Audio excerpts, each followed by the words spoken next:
Dans un garage animé au cœur de New York, un mécanicien noir de 20 ans travaille dur lorsqu'un ange de l'enfer l'a recouverte avec des tatouages et portant une veste en cuir se précipite pour demander des réparations urgentes, alors s'il peut atteindre sa fille blessée à l'hôpital pendant que tout le magasin tourne le dos à l'homme sur lequel le jeune mécanicien marche pour aider et est renvoyé par son manager. Ce qu'il ne sait pas, c'est que le motard est Lelay, frère du PDG, et ce qui se passera ensuite choquera tout le monde avant que nous ne nous plongions dans cette affaire histoire. Faites-nous savoir d'où vous regardez.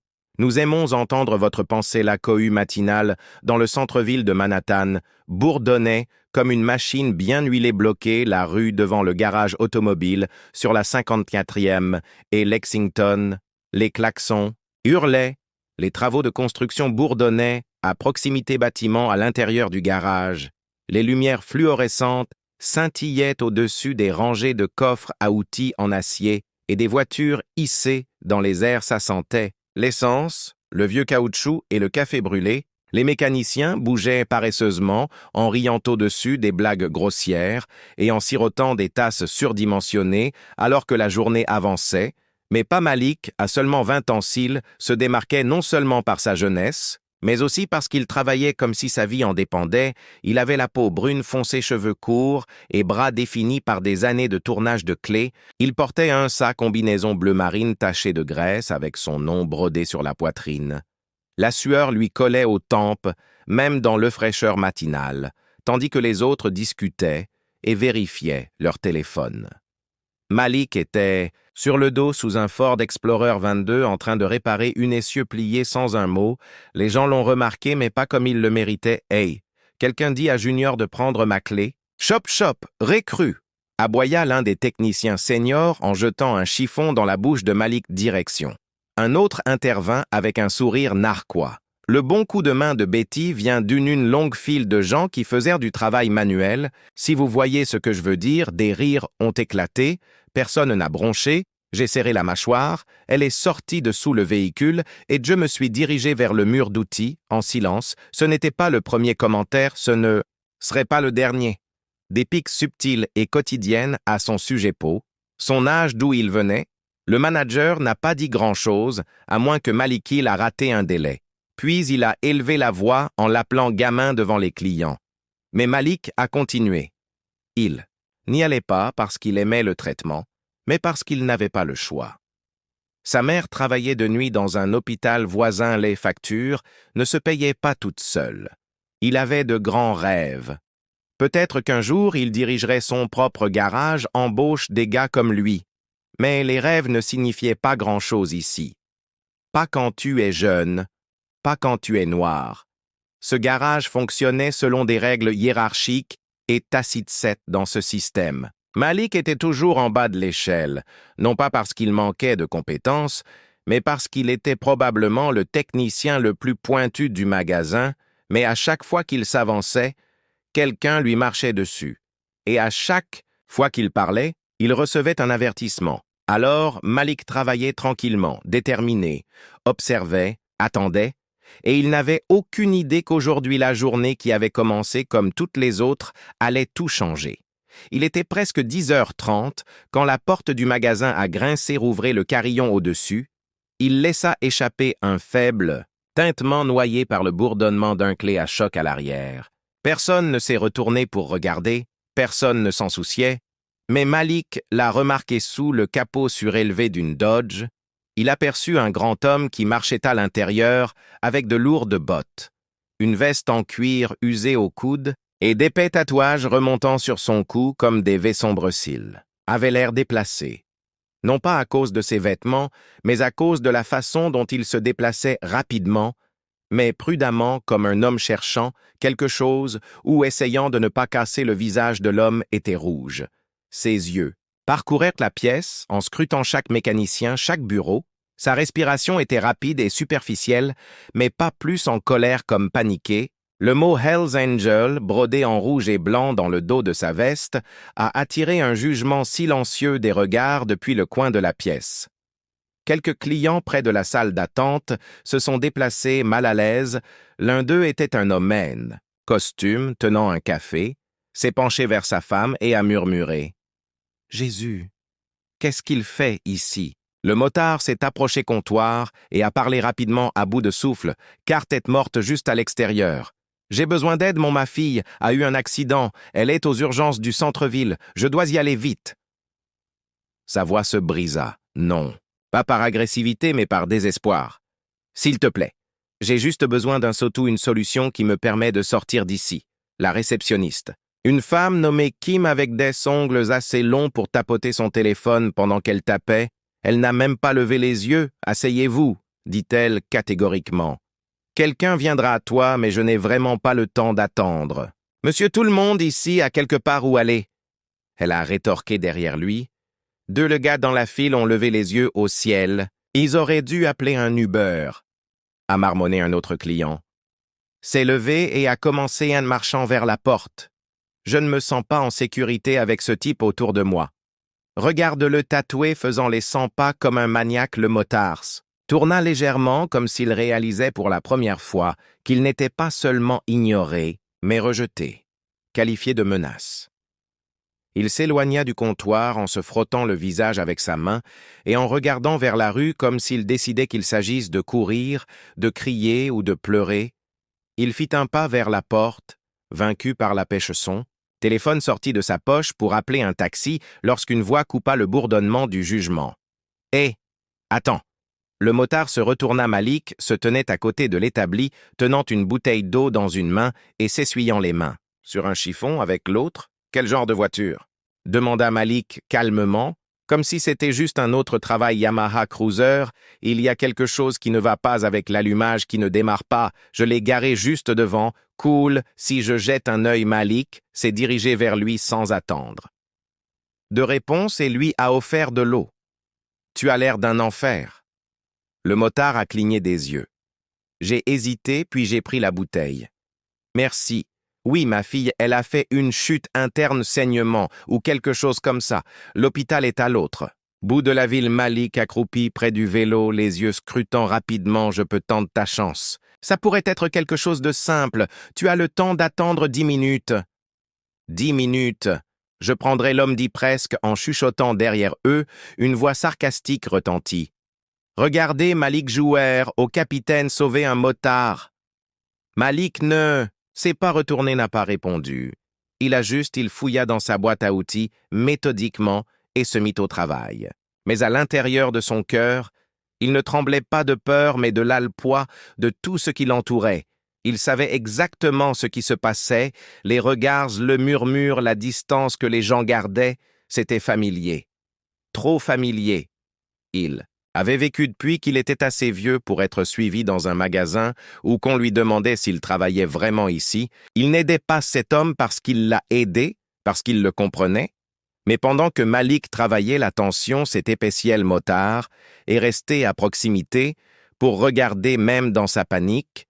Il a continué à regarder par-dessus son épaule, craignant qu'on lui demande de partir encore une fois. Les autres techniciens les ignorèrent maintenant, mais l'air était lourd de jugement comme une mèche attendant de s'allumer. Puis vint le palourd et aigu Madame Karen, la gérante du magasin, fin de la quarantaine, crâne rasé et teint air, renfrogné permanent, comme s'il auditionnait pour un rôle dans une série policière. Il a repéré le motard, puis Malik, puis les outils sur le sol. Face à quoi diable est-ce que c'est que ce Malik se leva lentement? Je l'aide juste à résoudre rapidement son problème. Je n'ai pas demandé un essai à Malik qui l'a dit. Tu dois travailler sur ce vélo. Personne d'autre que... Le gars n'a besoin que Reynolds se rapproche de lui, voix qui baisse dangereusement. Il n'est pas un client, pas officiellement. Tu ne travailles sur rien sans ticket. Tu sais que le motard a parlé, hésitant. Je paierai tout ce que je ne paierai pas, demandant gratuitement. Karen se tourna vers elle. Je m'en fiche si tu offres un blanc vérifié que c'est un établissement professionnel. Nous ne faisons pas de faveur aux personnes qui entrent dans la rue ressemblant à une menace. Malik cligna des yeux, en posant ce mot menace comme s'il était imprimé sur un front. Il s'avança, sa voix basse mais ferme. Il n'est pas menaçant quiconque. Essaie d'atteindre sa fille s'il s'agissait de quelqu'un d'autre. Assez de Karen à pointer. vers la porte de retour à votre baie. Maintenant le motard est intervenu de retour prêt à partir. Regarde, je ne voulais pas causer de problème. Je trouverai un autre moyen, Malik. Ne bougea pas. Il regarda Karen, puis les gens qui regardaient. Depuis les coins, ceux qui ne voulaient pas aider Keel n'offriraient même pas une minute de leur journée. Vous allez vraiment laisser cet homme partir, alors que vous avez 10 mécaniciens debout en sirotant du café Malik? J'ai fait des doubles quarts de travail et j'ai pris le Pirelez Emploi dont tu m'as dit que le travail acharné me mènerait quelque...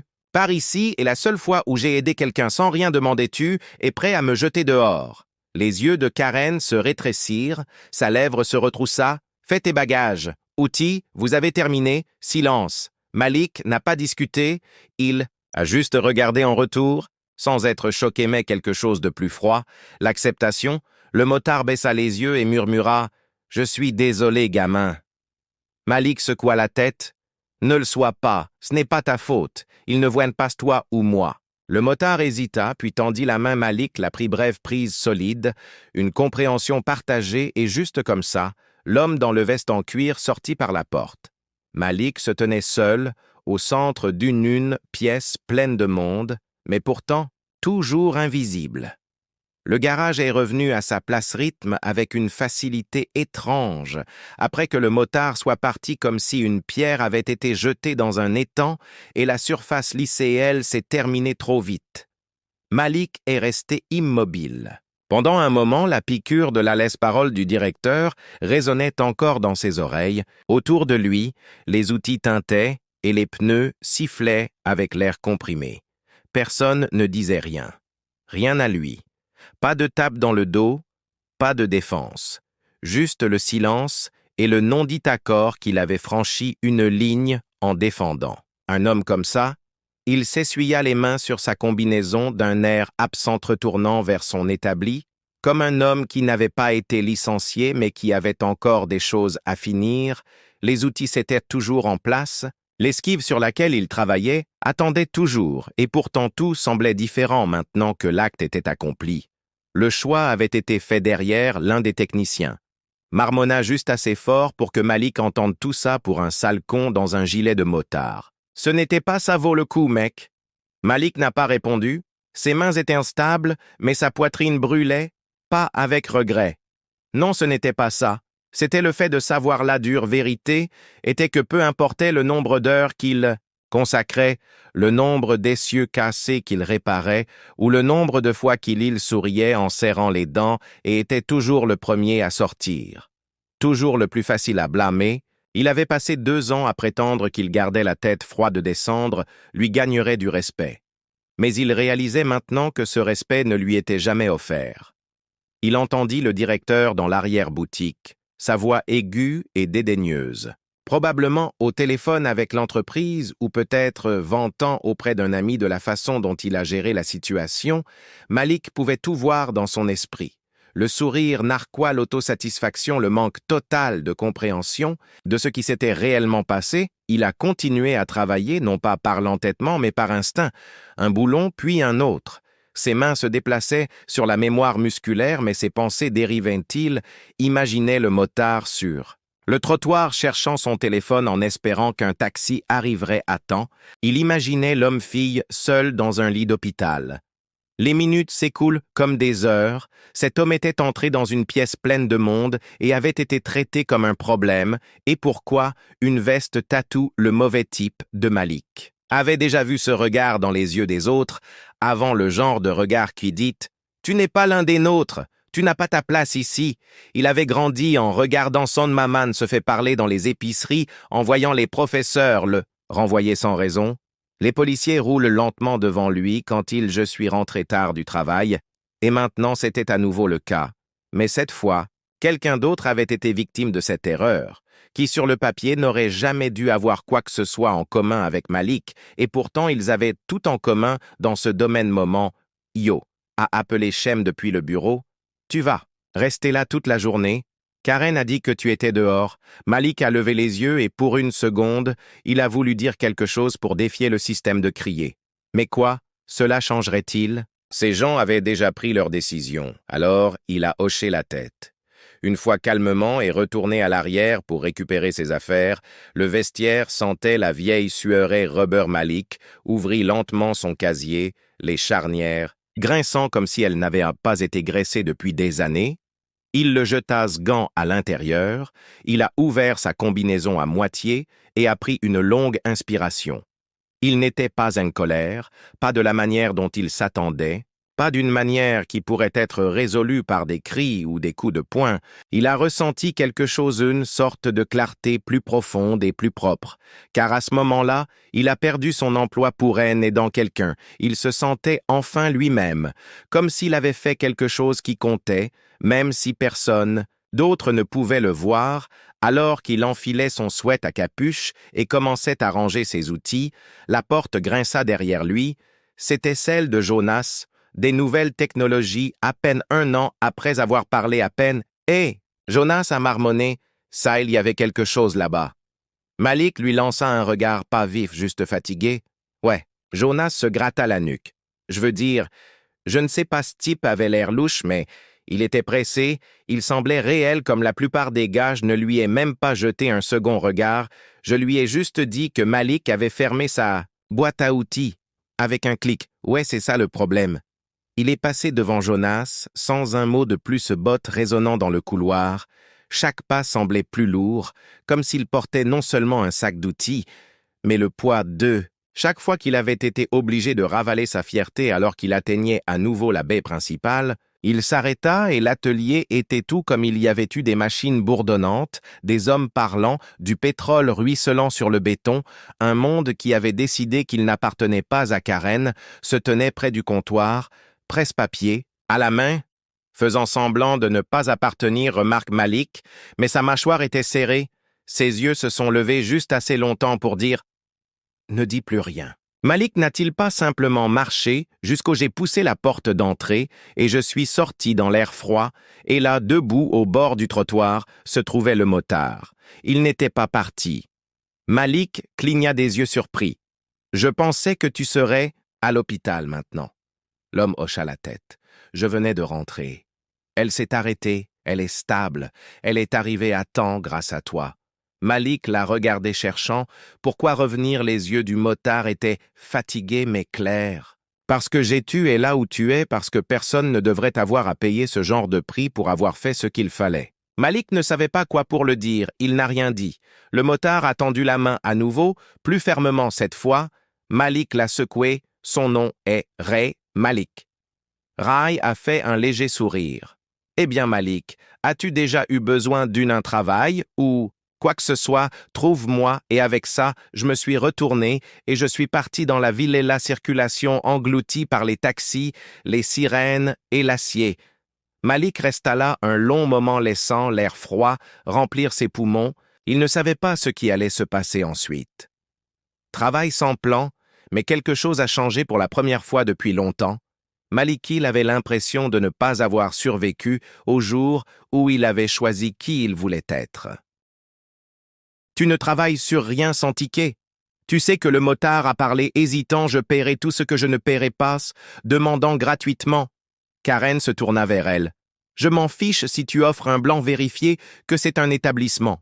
Professionnel, nous ne faisons pas de faveur aux personnes qui entrent dans la rue ressemblant à une menace. » Malik cligna des yeux en posant ce mot « menace » comme s'il était imprimé sur un front. Il s'avança, sa voix basse mais ferme. « Il n'est pas menaçant quiconque. Essaie d'atteindre sa fille. S'il s'agissait de quelqu'un d'autre. Assez de Karen à pointer. Vers la porte de retour à votre baie. Maintenant, le motard est intervenu de retour, prêt à partir. Regarde, je ne voulais pas causer de problème. Je trouverai un autre moyen. Malik ne bougea pas. Il regarda Karen, puis les gens qui regardaient. Depuis les coins, ceux qui ne voulaient pas aider Quills n'offriraient même pas une minute de leur journée. Vous allez vraiment laisser cet homme partir, alors que vous avez 10 mécaniciens debout, en sirotant du café. Malik, j'ai fait des doubles quarts de travail et j'ai pris le Pireless emploi dont tu m'as dit que le travail acharné me mènerait quelque part. Ici est la seule fois où j'ai aidé quelqu'un sans rien demander. Tu es prêt à me jeter dehors. » Les yeux de Karen se rétrécirent, Sa lèvre se retroussa. « Fais tes bagages. » « Outil, vous avez terminé. » Silence. Malik n'a pas discuté.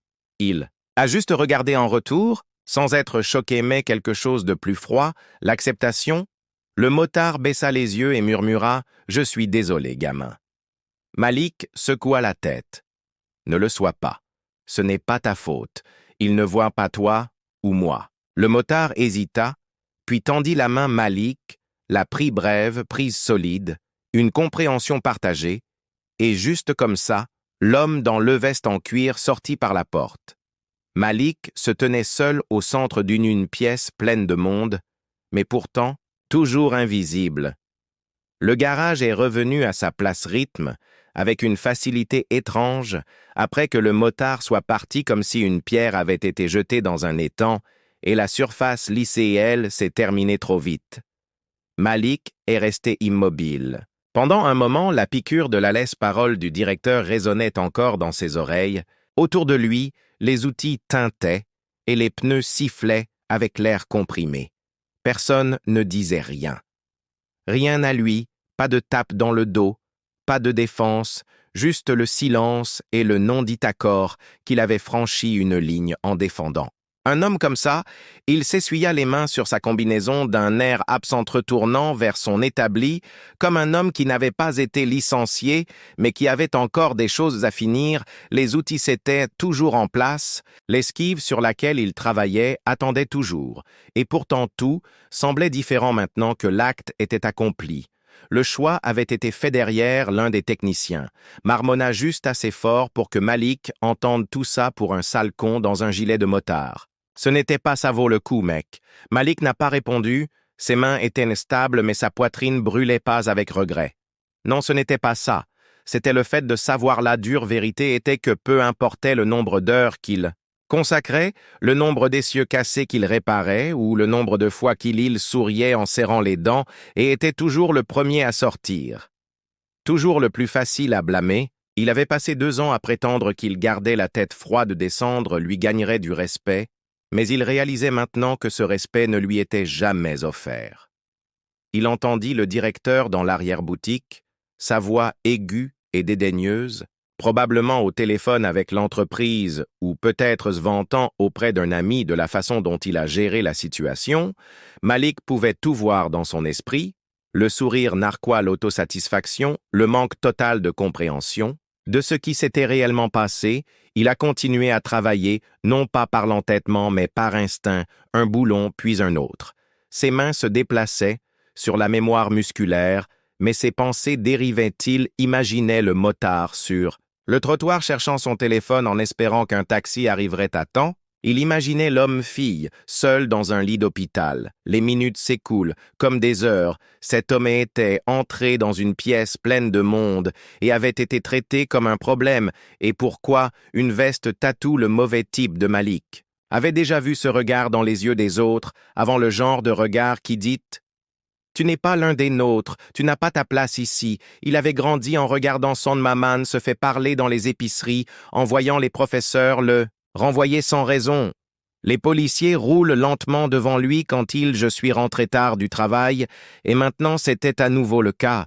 Mais cette fois, quelqu'un d'autre avait été victime de cette erreur, qui sur le papier n'aurait jamais dû avoir quoi que ce soit en commun avec Malik, et pourtant, ils avaient tout en commun dans ce domaine, moment yo.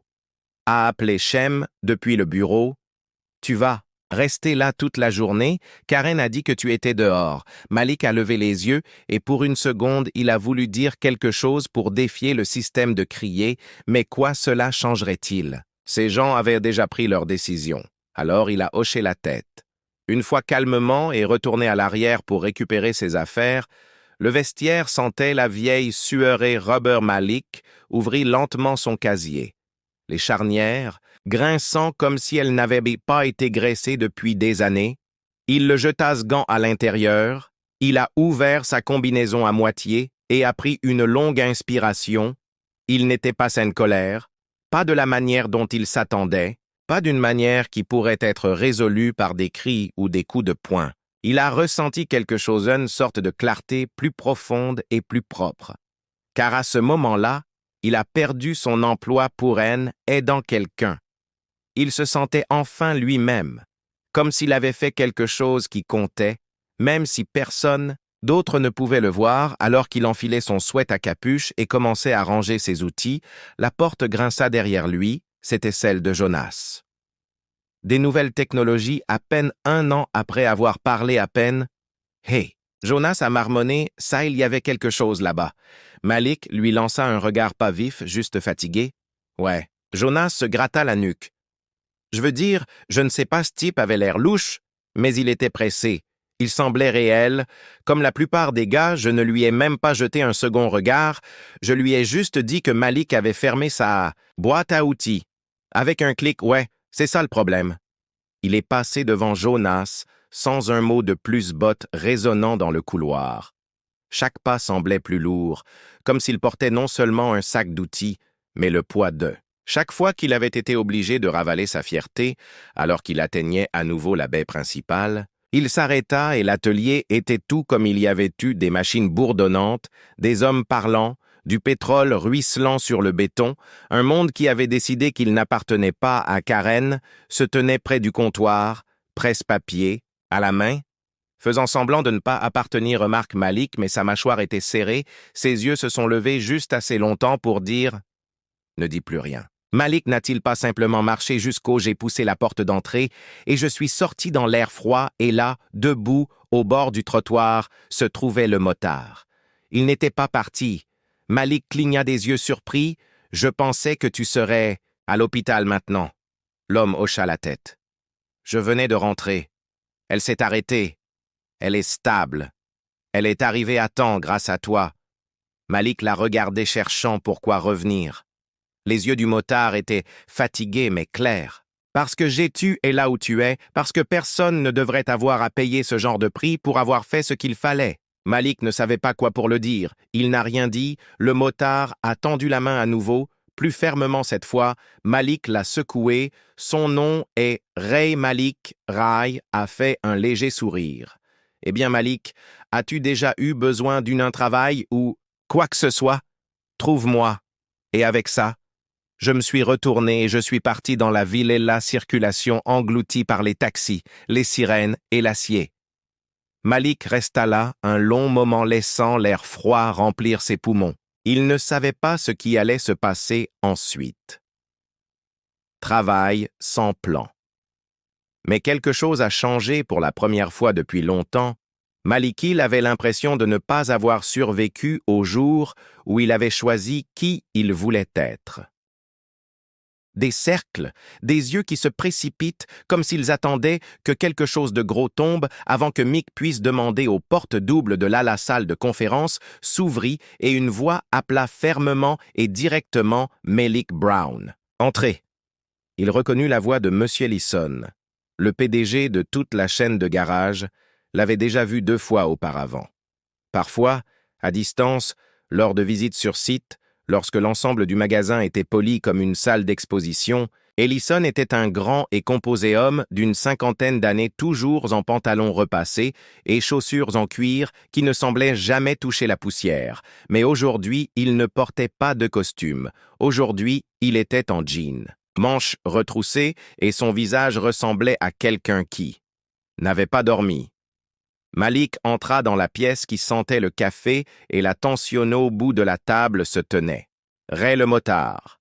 Sa veste en cuir accrochée au dossier d'une chaise, les bras croisés, expression illisible, Malik se figea incertain de ce que cela signifiait, mais Ray fit un léger signe de tête, pas un sourire, juste un geste qui disait « Tu es bon, j'ai compris toi. » Ellison fit signe à Malik de s'asseoir. « Tu as eu une sacrée semaine. » J'ai entendu dire. Malik s'assit lentement, sa voix prudente.